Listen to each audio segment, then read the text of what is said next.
Depois do nosso prota ter feito aquilo tudo, ele apenas vira pro grandão e diz que está indo, e com apenas um corte ele faz geral ali ir de vala, mas com isso ele acaba ficando cada vez mais sonolento, e acaba caindo ali mesmo.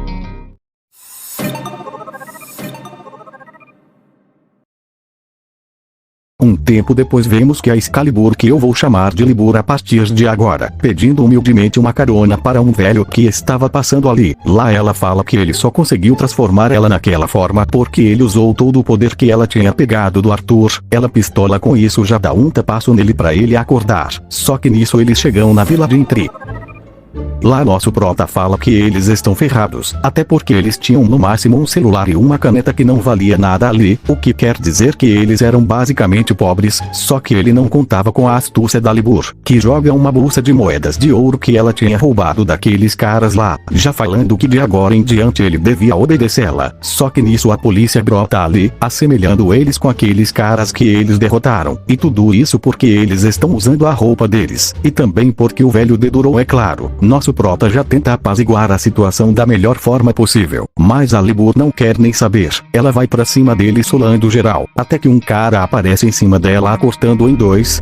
Só que não, porque no último segundo nosso prota conseguiu a transformar em espada, já falando que eles não conseguiriam vencer, porque a relação entre eles naquele momento era a mesma de um caçador e presa, então era melhor eles tentarem explicar a situação. Só que nisso o cara prende eles em uma magia de pano, que ele consegue se soltar, e já prepara um ataque em seguida, mas ele vê pessoas lá embaixo, então decide cancelar o ataque para não acertar ninguém lá, o que dá abertura pro cara atacá-lo. Só que uma daquelas criaturas que estava carregando eles entra na frente, o que foi o suficiente para ele parar o ataque, e só mandar prenderem eles.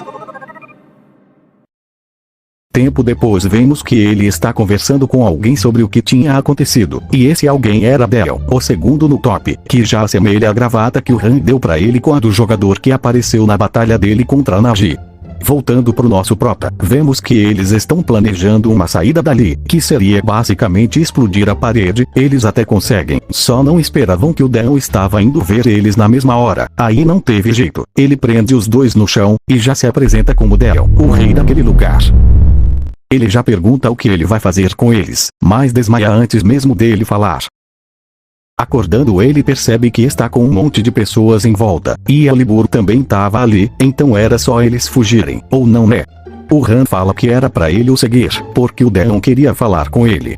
Lá ele já dá os parabéns pra ele, porque a partir de agora eles são inocentes. Só que tudo tem um porém, porque ele também queria saber o nome do ataque que ele usou pra quebrar a parede da prisão. Até porque aquela não era uma parede normal. Ele já fica com o bútico na mão, mas o Deon fala que era só brincadeira. Até ele antes de se tornar um player escondia suas skills, mas ele queria saber pelo menos o motivo dele querer subir a torre.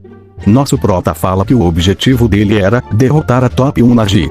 Depois dele ouvir isso, ele pede pra ele olhar pela janela, e olhar o quão grande é a torre. Então é aí que ele se dá conta que ao dizer aquilo ele não ia só enfrentar ela, mas sim todos ao redor dela. O Deon fala pra ele não se preocupar, porque ele o ajudaria a subir a torre, mas tinham que começar pelo básico, que era se registrar como um player. Saindo da sala o Han aparece atrás dele falando que eles não iam conseguir subir a torre, porque eles são lixos que não sabem o seu lugar, e se nosso prota quisesse, ele poderia demonstrar pra ele, mas a Libur chega ali na voadora, falando que não era ele que iria decidir isso, e que eles irão ficar muito mais forte que ele. Nosso prota fala que ela está certa, eles vão subir a torre mesmo que ele não queira. O Han dá apenas as costas pra eles, falando que já os avisou. Dias depois vemos que eles já estão no primeiro portão da torre, e a narradora anuncia que irá começar a seleção dos candidatos. Se gostou, se inscreve aí pra mim saber que vocês querem mais.